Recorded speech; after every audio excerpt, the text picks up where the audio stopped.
¿Qué tal, hermanos? Muy buenas tardes. Gracias a los que ya se van conectando nuevamente para reiniciar nuestros estudios bíblicos.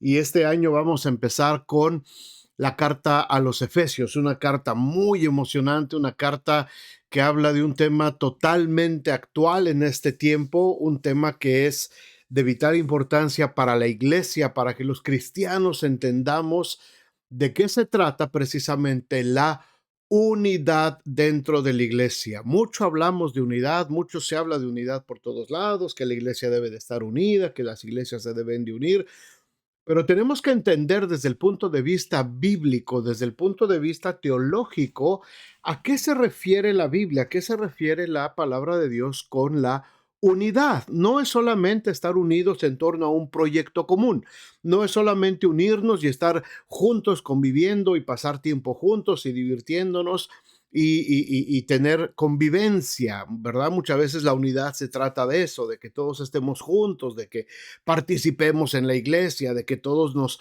envolvamos en los mismos proyectos dentro de la iglesia, y esa sería una consecuencia de la unidad. Pero la unidad tiene que venir primeramente desde el corazón de cada creyente que ha sido redimido, que ha sido santificado por el Señor y que participa entonces de esa unidad que conforma la iglesia. La unidad tiene un origen totalmente espiritual, totalmente divino. No es algo que se da alrededor de un líder, no es algo que se da por caernos bien unos a otros, no es algo que tiene que ver con el carisma de alguien alrededor de quien se gire la unidad. La unidad tiene que ver con un aspecto totalmente espiritual. Así es que vamos a estar hablando los siguientes meses acerca de esta carta de los Efesios. Si les parece, entonces, oramos y empezamos a platicar acerca de Efesios. Padre, muchas gracias por esta tarde. Gracias por este nuevo año que nos concedes y gracias porque podemos empezar, Señor, este mes hablando acerca de esta carta tan hermosa, tan llena de contenido espiritual, doctrinal, teológico, Padre, y sobre todo práctico para la iglesia el día de hoy, la carta a los Efesios. Muchas gracias por haber inspirado al apóstol Pablo a escribirle esta carta a esta iglesia en la ciudad de Éfeso y muchas gracias, Señor, porque ha podido trascender a través de los siglos hasta llegar a nosotros para ser de edificación y para amonestarnos y para ayudarnos y para guiarnos, Señor, en este camino tan complicado que es la unidad de la iglesia. Muchas gracias. Bendice a cada familia que se reúne alrededor de este estudio bíblico y abrimos tu palabra, Señor, con reverencia, con temor, con temblor, pidiendo, Señor, que nuestras mentes puedan ser llenas de tu luz y que podamos entender, Señor, tu palabra. Muchas gracias por esta tarde. En nombre de Jesús. Amén y amén. Bueno, Efesios, una carta muy interesante, una carta desde el punto de vista literario, una carta muy hermosa, escrita de una manera magistral, muy bien ordenada por Pablo, esta carta. Y es una carta que uno de los grandes reformadores de la iglesia, Juan Calvino, se inspiró mucho en esta carta y también Juan Bunyan, que fue el escritor de una novela, de una crónica de lo que es la salvación llamada El progreso del peregrino. Si no lo han leído, se los recomiendo mucho. Hay inclusive películas, la pueden buscar en YouTube, la película de El progreso del peregrino. Es una narración de cómo se va desarrollando la vida cristiana o cómo llegamos a la vida cristiana. Así es que en, en esta carta, hermanos, Pablo comunica un mensaje que es muy dignificante y muy armonizador en medio de las tensiones que había en la iglesia del primer siglo. Así es que si ustedes piensan o hemos llegado a pensar que solamente las iglesias de hoy tienen problemas, que solamente en las iglesias de hoy se dan divisiones, que solamente en las iglesias de hoy se dan estos conflictos en que se hacen grupitos y que el grupito de un fulano y el grupito de otro hermano y el grupito de la hermana. Si pensamos que eso es algo de nosotros, hermanos, esto ya sucedía desde el primer siglo de la iglesia y Pablo tiene que abordar este tema con la iglesia de Éfeso. Por supuesto, debemos de entender que Dios ha eliminado todas las barreras que separan a los seres humanos.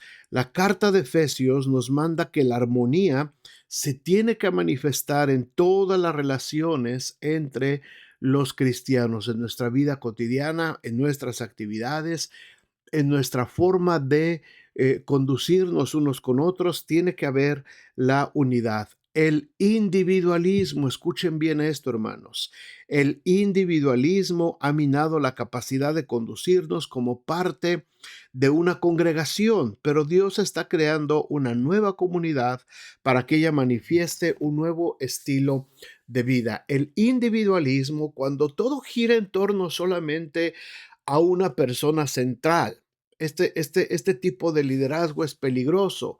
Yo estoy animando a la iglesia constantemente y a través de este estudio vuelvo a animar nuevamente a mi iglesia local y ojalá las iglesias que nos ven también lo puedan replicar esto.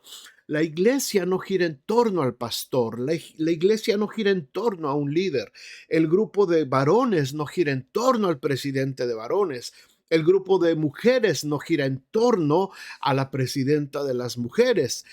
Ningún ministerio gira en torno a su líder.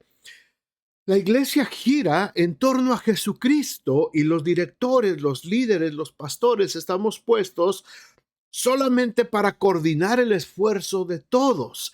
Aquí es donde empieza la unidad.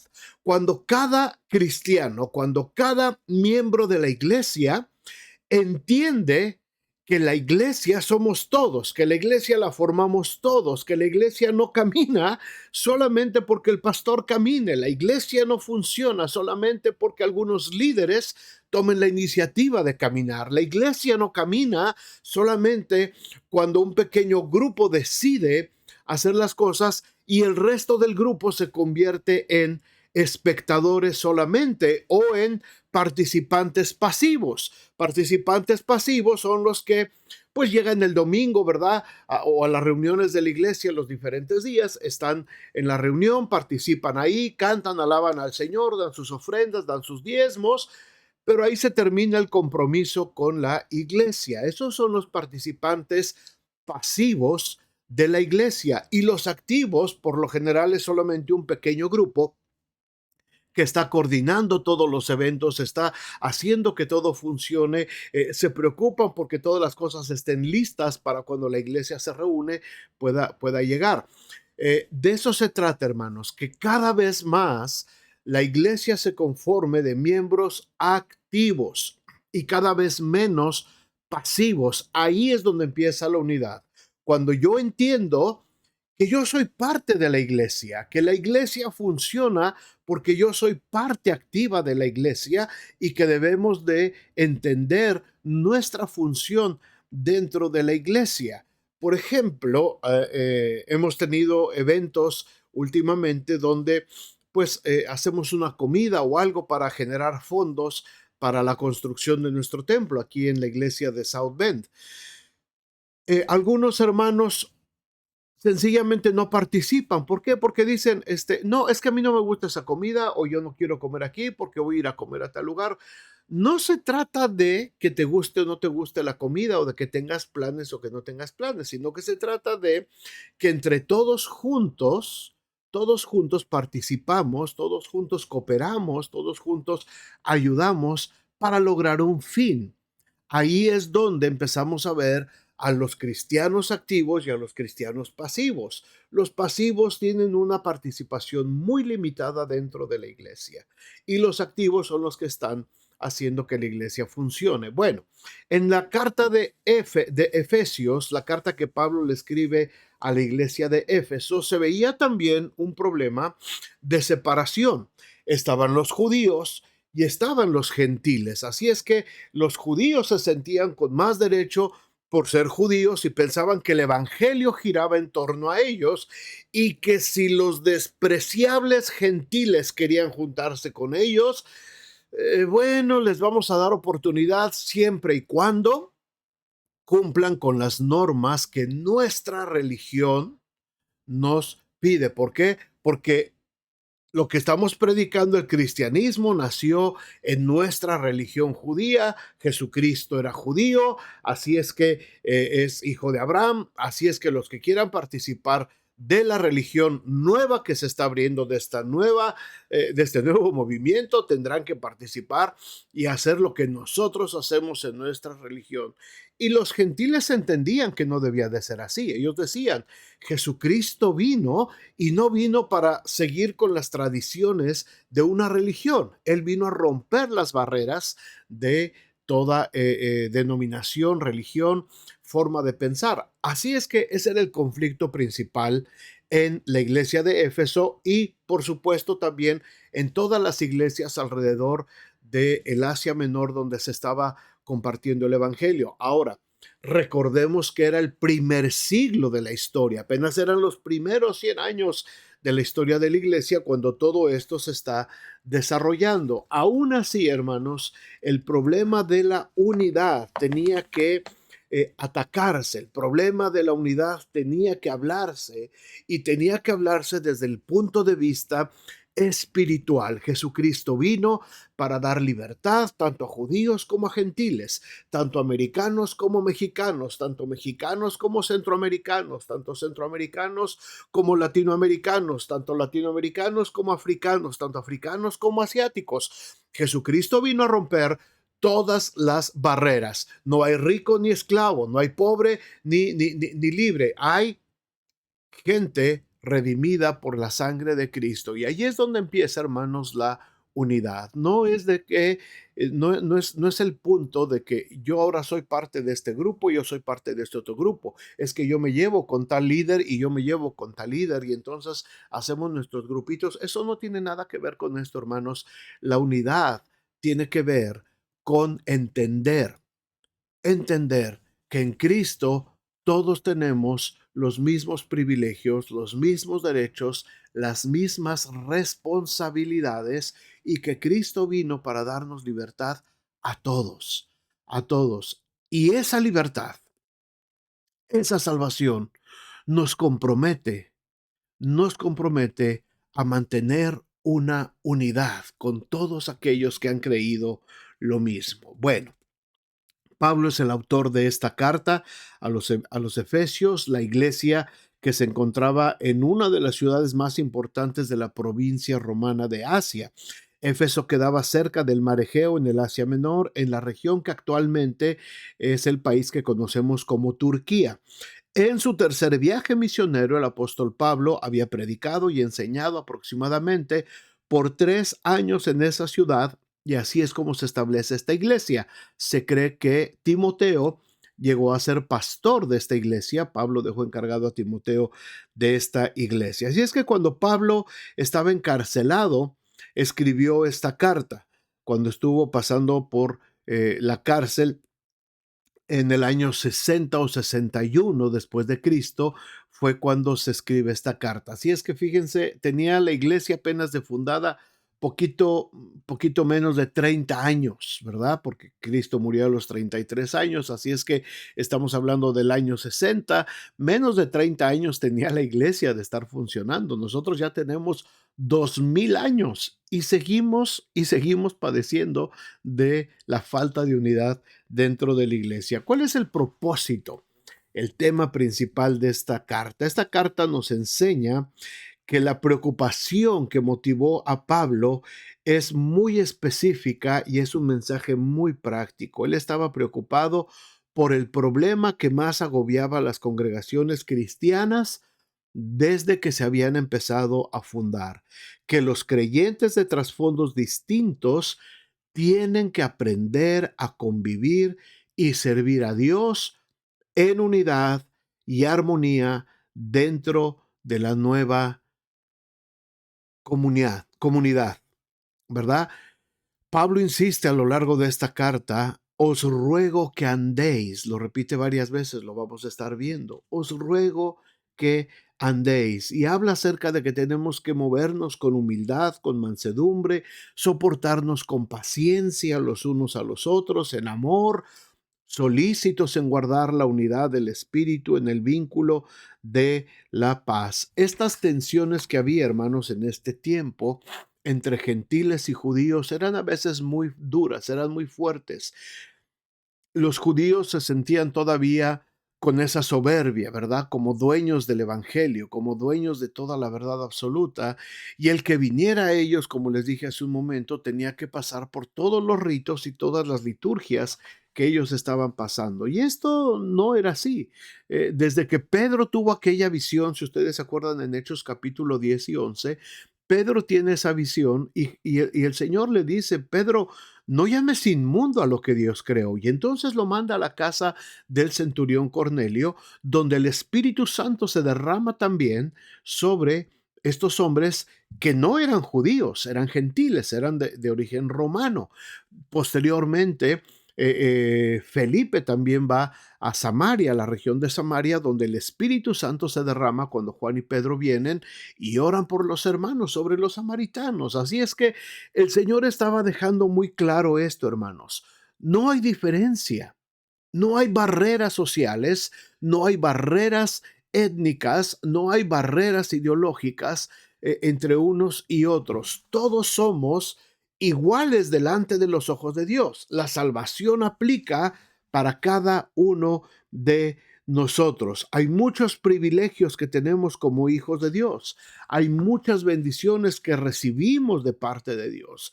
Así es que cuando el Señor nos habla acerca de la unidad, tenemos que ser agradecidos primeramente por permitirnos ser parte de lo que el Señor ha hecho en nuestras vidas. Pablo, con tristeza, con mucha tristeza, el apóstol Pablo observaba que las congregaciones fallaban a Dios porque manifestaban soberbia, manifestaban ira, les faltaba paciencia, les faltaba misericordia, les faltaba perdón. Por eso es que tiene que escribir parte de estos versículos donde tiene que hablar, donde tiene que decir acerca de la unidad.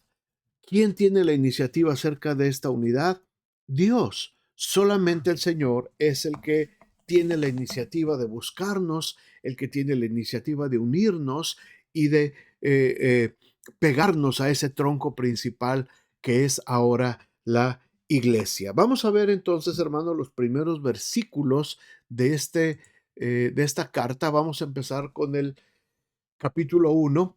El tema de hoy es para alabanza de su gloria. Es el primer tema de este estudio, para alabanza de su gloria. Déjenme ponerlo aquí y vamos a empezar a ver aquí está. Dice el versículo 1, capítulo 1, versículo 1, Pablo, apóstol de Jesucristo por la voluntad de Dios, a los santos y fieles en Cristo Jesús que están en Éfeso.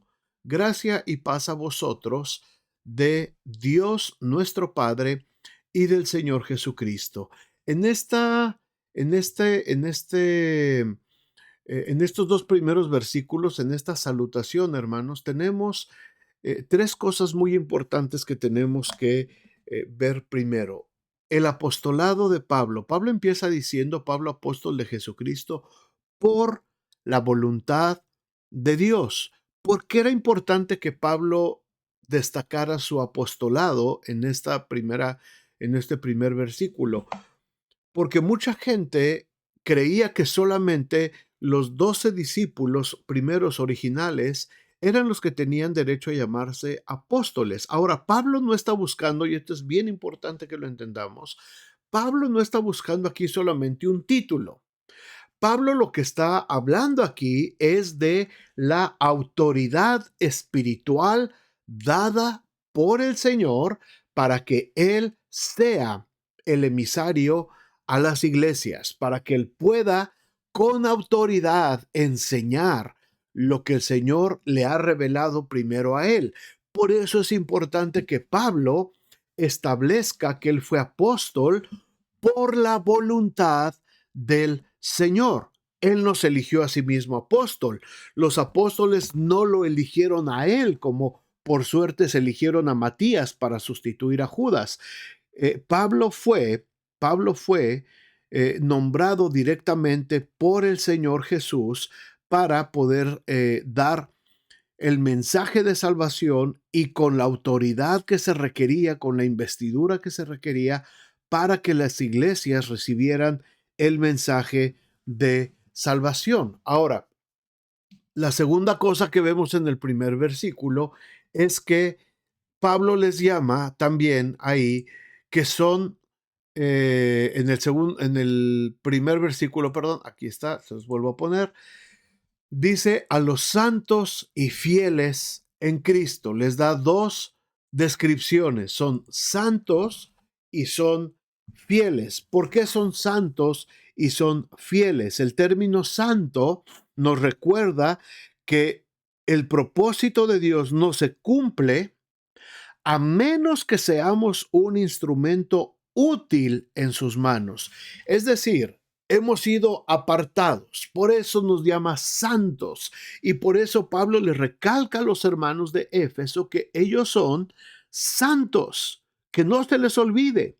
Ya no son los pendencieros de antes, ya no son judíos, no son gentiles, no son soberbios, no son iracundos, no son gente cualquiera, son santos. Es gente que ha sido apartada por Dios. Hermanos, los que vivimos, los que somos parte del cuerpo de Cristo, donde quiera que estés, tenemos que recordar esto. Somos santos. La unidad de la iglesia se forma cuando entendemos que todos hemos sido apartados de parte de Dios para cumplir con un propósito específico.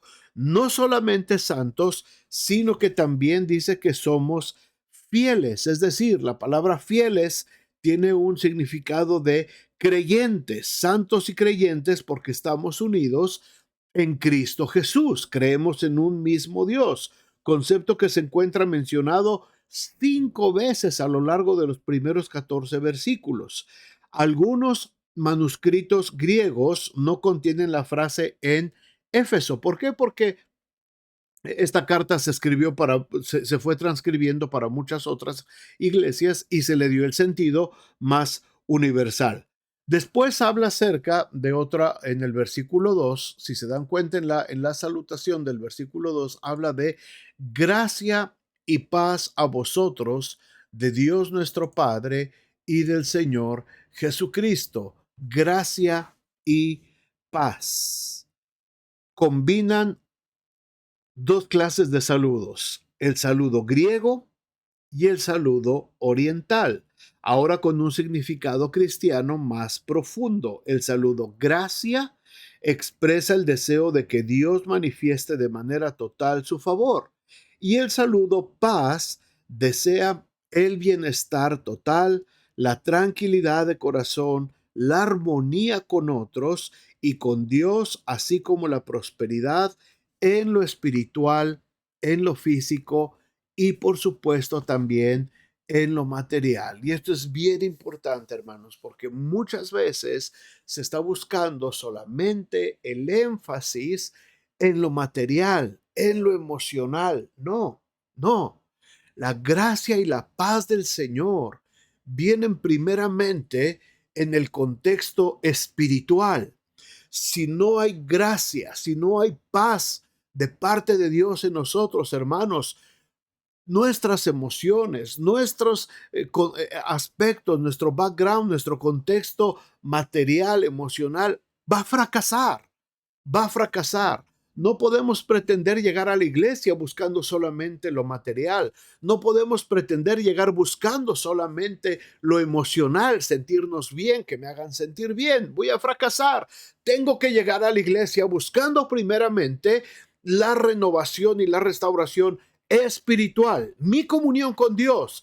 Y de ahí partirá entonces todo lo demás. Cuando no busco primeramente esta bendición espiritual, esto que Dios me ha dado de manera espiritual primero, voy a fracasar tratando de estar unido en la iglesia.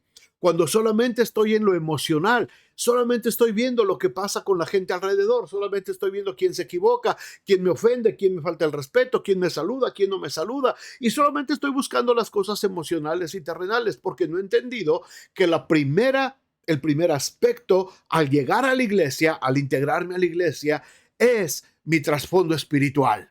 Ser renovado, ser unido con Cristo Jesús, ser una sola carne con Cristo Jesús, y entonces todo lo demás viene de manera secundaria. Mis emociones serán sanadas, mi prosperidad material inclusive será bendecida, porque ahora ya no voy a desperdiciar el dinero en cosas que no aprovechan, sino voy a empezar a aprender a usar mi dinero en las cosas que son de provecho para mi vida, para mi familia y sobre todo para el reino de Dios. Así es que en estos dos primeros versículos, hermanos, vemos muchas enseñanzas ya.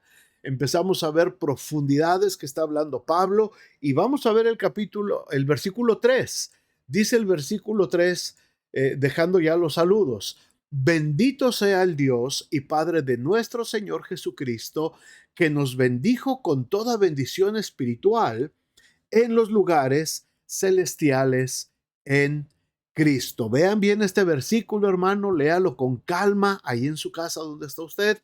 Bendito sea el Dios y Padre de nuestro Señor Jesucristo. Qué hermoso, qué hermosa adoración. Qué hermosa adoración. Ojalá hubiera cantos, no sé si hay, pero ojalá haya cantos o que alguien escriba un canto sobre este precioso versículo, que nos bendijo con toda bendición espiritual en los lugares celestiales en Cristo. Esto tiene que ver, hermanos, con adoración, tiene que ver con alabanza.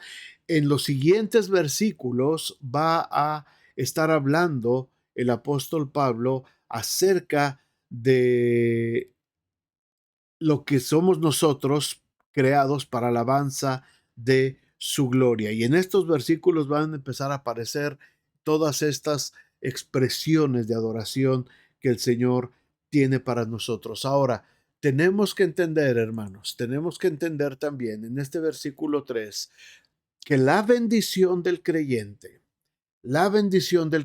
hermanos, no son bendiciones terrenales, no son bendiciones superficiales, engañosas, corruptibles y pasajeras. Las bendiciones que tenemos en Cristo Jesús son bendiciones espirituales, son bendiciones reales, divinas y eternas. Y a lo mejor aquí alguien dice, sí, pero yo necesito las bendiciones de parte de Dios para mi casa, para mi familia, para sostenerme, para mi negocio, para sentirme bien, para mi paz, porque tengo problemas y yo necesito las bendiciones de Dios aquí en la tierra. Sí, sí, por supuesto que sí, pero tenemos que entender que esas bendiciones vienen primero después de buscar primeramente el reino de Dios y su justicia. Las bendiciones espirituales, las bendiciones que son reales, porque no van a terminar, no van a tener fin, son reales, son divinas porque provienen de Dios y son eternas, nos van a alcanzar no solamente para esta vida, sino para la que viene también. Busquemos estas bendiciones, hermanos, busquemos estas bendiciones y entonces todo lo demás vendrá por añadidura. Nos bendijo con toda bendición espiritual en los lugares celestiales en Cristo Jesús. Qué bendición, qué bendición. Ojalá muchos puedan decir amén. Dios nos escogió, hermanos, entonces para ser santos. Dios nos escogió para ser santos. Para eso fuimos escogidos. Y después del saludo de la carta y después de decirnos que hemos sido bendecidos por Dios, y espero que todos podamos entender estos primeros versículos, ahora entramos a los siguientes tres versículos donde tenemos unas verdades muy fuertes, muy profundas y que se deben de arraigar en la vida de cada cristiano. Vamos a ver cuáles son estas verdades. Déjenme ponérselas aquí primeramente y ahorita las vamos a ir viendo en los versículos. ¿Por qué fuimos elegidos? Pablo va a empezar a hablar acerca de que hemos sido elegidos. Pero ¿por qué fuimos elegidos? Tengamos en mente, mientras vemos estos 3 versículos, estas 3 cosas. Fuimos elegidos por cuestión de santidad, porque teníamos que ser apartados, por eso fuimos elegidos. Fuimos elegidos para poder ser adoptados por Cristo y fuimos elegidos para poder ser aceptos, para poder tener aceptación. Estas 3 palabras, hermanos, que tenemos aquí, estas 3 palabras son muy importantes en la vida de toda persona, no solamente en la vida del cristiano. El ser apartados con un propósito es muy importante para cada quien. Mucha gente vive sin saber para qué está aquí en la tierra. Ahí es donde viene la santidad de Dios. Tiene que ver con propósito. Número 2, la adopción. La adopción. Más allá de la imperfección de nuestros padres terrenales, tenemos que entender este concepto de adopción de parte de Dios para nosotros. Y el tercer concepto muy importante es la aceptación. Cuando alguien no entiende de qué manera ha sido aceptado por Cristo, empezará a cometer un montón de errores en su vida. Y de aquí se derivan todas estas ideologías de gente que no ha sabido aceptarse como es, no ha sabido aceptar su forma de ser, su género inclusive, no ha aceptado quién es, y entonces viene este problema tan fuerte en nuestros tiempos, la aceptación. Vamos a hablar de estos 3 versículos a partir del versículo 4. Vayan conmigo, por favor, al versículo 4. Déjenme ponérselos aquí. Dice, según nos escogió en Él, en Jesucristo, antes de la fundación del mundo, para que fuésemos santos y sin mancha delante de... Bien, vamos al versículo 4 que nos habla precisamente de este primer punto que es la santidad. Dice, según nos escogió en Él, ¿verdad? Antes de la fundación del mundo para que fuésemos santos y sin mancha delante de Él. Este versículo 4, hermanos, introduce uno de los conceptos más profundos en las Escrituras. El hecho de que Dios nos escogió para que fuésemos hechos sus hijos antes, ¿verdad? Desde antes de la fundación del mundo. Ahora, aquí es donde muchas personas se confunden y donde muchas personas dicen, bueno, pues si ya somos salvos y Dios ya sabe quiénes van a ser salvos, ¿para qué entonces tengo yo que portarme bien? ¿O para qué tengo que obedecer al Señor? ¿O para qué tengo que asistir a la iglesia si Dios ya sabe quién va a ser salvo y quién no va a ser salvo? No, no tiene nada que ver con eso, hermanos.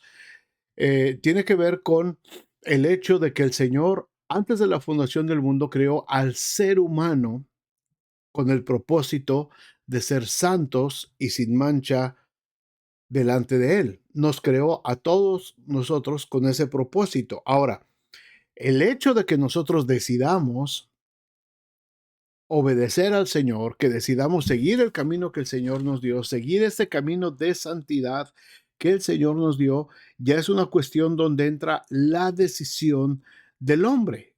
Aquí es donde ya entra mi decisión. Si yo quiero ser parte de, de haber sido escogido, de haber sido escogido por el Señor, ¿verdad? Para poder ser parte de esa santidad. Esta enseñanza también le da al creyente la seguridad de su salvación, porque no depende de nuestra conducta inestable e inconstante. Los propósitos eternos de Dios no fallan. Pablo también nos está enseñando la finalidad del amor y la elección del Padre. Dice, para que fuésemos santos y sin mancha delante de Él. Dios escogió al creyente para hacerlo conforme a la imagen de su Hijo. Cuando la doctrina de la elección cause dudas y discusiones, aprendamos del ejemplo de este escritor, del apóstol Pablo. Para él, esta maravillosa verdad era motivo de alabanza y gratitud por su beneplácito, por su amor. Dios extendió su gracia a algunos de los que iban precipitándose hacia la destrucción. Él planeó, él ejecutó todos los elementos necesarios para rescatarlos y adoptarlos como hijos suyos según el puro afecto de su voluntad. Entonces, ¿para qué fuimos elegidos por el Señor? Para vivir en el camino de santidad. Ahora, el versículo 5 nos habla acerca de la adopción. Dice, en amor, habiéndonos predestinado para ser adoptados hijos suyos por medio de Jesucristo, según el puro afecto de su voluntad. No es, hermanos, no es solamente el asunto de que, como decía hace un momento, ya el Señor me escogió y Él sabe si voy a ser salvo o no. Él ya me predestinó o no me predestinó. Los que ya fueron predestinados serán salvos y los que no se van al infierno. No tiene que ver con esto. Esta es una doctrina que por muchos siglos causó problema y causó mucha división dentro de la iglesia. Está hablando nuevamente, insisto, de la creación del ser humano como creación. Cuando Dios nos creó, dice que nos creó en Génesis capítulo 2 a su imagen y semejanza. Ahí nos creó, ahí nos predestinó para vivir en perfecta comunión con Él. Ahí es donde está esa perfecta comunión. Ahora, hay un tremendo compás de tiempo donde el hombre decidió vivir completamente apartado de Dios, servir al pecado, aislarse completamente de Dios. Y es en Cristo que volvemos nuevamente al propósito original de la predestinación a la que nosotros fuimos llamados. Ahora como creyentes somos parte de ese plan original que Dios había trazado para la humanidad. Ahora somos salvos, predestinados para ser, dice, adoptados. ¿Por qué? Porque estábamos huérfanos, hermanos, porque a causa del pecado, a causa de la maldad, a causa de nuestras propias concupiscencias, es decir, nuestros vanos deseos engañosos, vivimos separados de Dios y completamente destituidos de la gloria de Dios. Por eso ahora dice que nos predestinó para ser adoptados hijos suyos por medio de Jesucristo. ¿Quiénes son adoptados por medio de Jesucristo? ¿Solamente los que el Señor decide quién va a ser salvo? No. Todos aquellos que responden a la invitación. La invitación está abierta para todos. La predestinación está abierta para todo el género humano. Pero al igual que en el tiempo de Adán y Eva, es la decisión de obedecer o de no obedecer al Señor. Yo tengo la bendición de poder ser adoptado ahora como hijo de Dios, si es que decido obedecer en el Señor. ¿Y por qué soy adoptado? Tengo que hacer algo yo especial para poder ser adoptado por el Señor. Es en base a mis méritos, es en base a mi esfuerzo.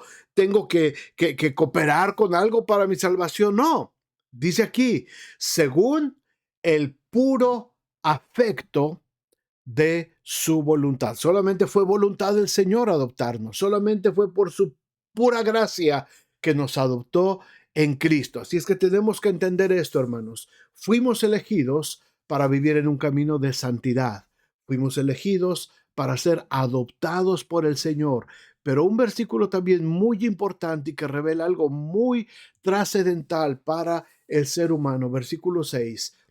Para alabanza de la gloria de su gracia, no para alabanza nuestra, no para que nosotros nos jactemos, no para que nosotros creamos que somos algo. No se trata de alabanza a nosotros, se trata de que nuestra vida tiene que alabar la gloria de su gracia. Con esta gracia dice que nos hizo aceptos en el amado. Hermanos, les decía hace unos momentos, este es uno de las grandes crisis que la humanidad ha tenido en su historia. Y en este tiempo que estamos viviendo es una de las crisis existenciales más difíciles y profundas de la humanidad. El asunto de la aceptación. Estamos viendo proliferar tantas ideologías de gente que no se acepta a sí misma y entonces inventa una identidad falsa que no le corresponde Y entonces quiere que todo el mundo adopte esa propia identidad para sentirse aceptado. Todas estas ideologías, hermanos, todos estos movimientos, todo lo que están viviendo los chicos ahora, esta nueva generación, tiene su base en esto, en la aceptación. ¿Por qué los chicos se empiezan a vestir de una manera tan estrafalaria y empiezan? ¿Por qué? Porque quieren ser aceptados, porque hay un mundo que los rodea, hay un mundo en su escuela, hay un mundo en su entorno que está viviendo de esa manera y entonces ellos, para sentirse aceptados dentro de ese grupo, ellos empiezan a adoptar identidades que no les corresponden, identidades que no son las suyas, porque están buscando aceptación. La mayor parte, hermanos, la mayor parte de los suicidios son porque esas personas, jovencitos, hombres, mujeres, adultos también, no se sintieron aceptados por su familia, por la sociedad, por la gente en su entorno cercano. Falta de aceptación conduce al suicidio. Falta de aceptación conduce a conductas delincuenciales. Falta de aceptación conduce a conductas inmorales, inapropiadas. ¿Por qué? Porque no hay una aceptación. Estamos buscando ser aceptados, estamos buscando tener un lugar en el mundo y tenemos que anunciar como iglesia y sobre todo la gente dentro de nuestra iglesia. No tenemos que buscar ningún tipo de aceptación en el mundo. ¿Por qué? Porque nosotros ya fuimos aceptos en la perfección de Cristo, en el amado. No hay mayor aceptación que la que Cristo puede darnos a nosotros. Ningún modelo de aceptación que el mundo quiera presentar a nuestros jóvenes es válido. Todos serán temporales, todos invariablemente conducen a destrucción, a crear un vacío todavía más profundo en las personas. La única manera de sentirnos aceptados es a través de Jesucristo y esto se logra dándole alabanza de su gloria, de su gracia. Solamente por eso, para alabanza de la gloria de su gracia. Cuando nosotros, hermanos, entendemos que nuestra vida gira en torno de alabar la gracia de Dios, de reconocer la gracia de Dios, de amar la gracia de Dios, de buscar la gracia de Dios, entonces mi vida tendrá propósito, mi vida estará aceptada. Los chicos que andan desubicados, que andan buscando, es que quiero ser parte de este grupo y es que, ¿y por qué te comportas así? Es que todos mis amigos se comportan así. ¿Y por qué quieres salir a emborracharte? Porque todos mis amigos salen a emborracharte y yo quiero ser parte quiero sentirme aceptado en el grupo. No, no, porque esos son caminos de muerte, son caminos de destrucción. El único camino para la aceptación real se llama Jesucristo. Y aquí es donde tenemos como iglesia, hermanos, ser muy firmes para entender que solamente nuestro propósito es ser llamados, como dice aquí la palabra, a la santidad de Dios, al camino de santidad. Y esto no tiene que ver con religiosidad, no tiene que ver con mojigatería, no tiene que ver con estar todo el día solamente dando unos golpes de pecho, leyendo la Biblia y orando. Tiene que ver con un estilo de vida que honre al Señor. Esa es la santidad. Fui apartado. Y yo me siento apartado por el Señor para vivir de una manera diferente a como vive el mundo. Yo me siento apartado del Señor para gozar de las bendiciones espirituales del Señor primeramente y todas las demás bendiciones que vienen por añadidura sin que yo me afane. Para eso fui santificado, para eso fui apartado. Después de eso debo de entender, ahora soy adoptado por Cristo. No importa lo que pasó en mi entorno familiar pasado.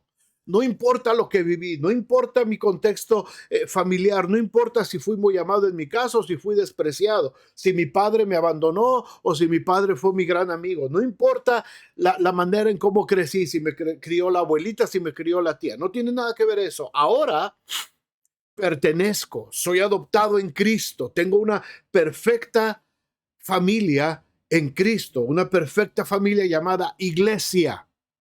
Sí, aunque nos cueste trabajo aceptarlo. La iglesia es la familia perfecta que Dios nos ha dado. Que comete errores, sí, hombre, pero la iglesia la tenemos que ver en una dimensión más alta, más allá de los errores humanos. Y ahora soy aceptado por Cristo. No tengo que andar buscando aceptación en ningún lugar. Mis hijos no tienen que andar buscando ser aceptados en ningún otro lugar en el mundo. Mis hijos son aceptados en Cristo. Yo les tengo que enseñar y tengo que ser enfático con ellos e insistirles en que ellos ahora son aceptados en Cristo y no tienen que andar buscando la aceptación del mundo para sentirse mejor con ellos mismos. De eso se trata ahora, hermanos, el Evangelio. De eso se trata ahora la base, la base de la unidad de la iglesia, buscando estos principios que sean realidad en nosotros. Cuando nosotros entendamos, cuando nosotros sepamos que el Señor ha hecho esto por nosotros, cuando yo entienda lo que significa que el Señor me escogió, que el Señor me adoptó, que el Señor me aceptó, entonces podré ser para alabanza de la gloria de su gracia. Padre, muchas gracias por estos primeros versículos de la carta a los Efesios. Muchas gracias, Señor. Gracias por estos principios espirituales tan profundos, pero, Señor, tan importantes que se asienten en nuestras mentes, que se asienten en nuestro corazón, que todas nuestras entrañas, Señor, puedan clamar que hemos sido santificados por ti, que hemos sido adoptados por ti y que hemos sido aceptados, Señor, por ti. Señor, que esto nos dé una base, que esto nos dé un principio para poder edificar entonces la unidad que la iglesia necesita fortalecida, Señor, en el vínculo de la paz a través de ti. Muchas gracias por este tiempo y muchas gracias, Señor, por cada familia reunida alrededor de este estudio. Gracias en nombre de Jesús. Amén y amén. Pues muchas gracias, hermanos. La próxima semana, si el Señor permite, vamos a ver el segundo tema que lleva como título, déjeme ver, perdonados y seguros. Perdonados y seguros. Es el tema número 2 para la próxima semana, si el Señor permite. Entonces, aquí nos estaremos viendo, hermanos, para estar juntos y aprender un poquito más de esta hermosa palabra de Dios. Que el Señor les bendiga, el Señor se quede con ustedes.